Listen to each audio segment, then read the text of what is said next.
La revue de presse d'abord. Alors on parle beaucoup de Macron-mania, l'état de grâce autour du président, ça continue. Bon, pas trop surprenant quand les mots doux viennent de son Premier ministre, Édouard Philippe, ce matin, face au lecteur du Parisien aujourd'hui en France. Quand je vois ce qu'il veut faire, le ton qu'il emploie, la volonté de recomposition qu'il anime, je me sens très en accord avec moi-même, déclare l'ancien soutien d'Alain Juppé. Plus étonnant peut-être les propos de Nicolas Sarkozy devant ses proches à propos du nouveau président. C'est dans le Canard enchaîné ce matin. Ce type est incroyable, il a fait un sans faute. S'il ne commet pas les erreurs que j'ai faites, il va aller très loin, on ne va pas l'arrêter. Et de conclure, Macron, c'est moi en mieux. Voilà, Macron, c'est Sarkozy en mieux. Question maintenant, cette popularité, cette baraka de Macron, est-ce qu'elle va résister à la réforme du droit du travail ?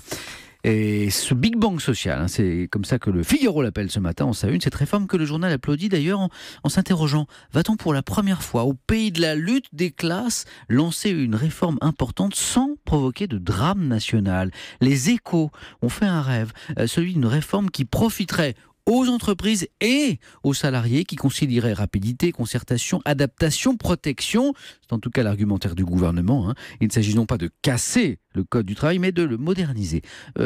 Libération n'est pas vraiment convaincue. Pas convaincue par cette volonté, je cite Laurent Geoffrin, de libéraliser le marché du travail pour faciliter l'embauche et donc réduire le chômage. Pour venir en aide aux chômeurs, faut-il vraiment précariser de la sorte les salariés ? Libération se dit à tout le moins sceptique. Une heureuse nouvelle dans l'actualité, à mes yeux en tout cas, la sortie au ciné aujourd'hui de Wonder Woman avec la belle Gal Gadot.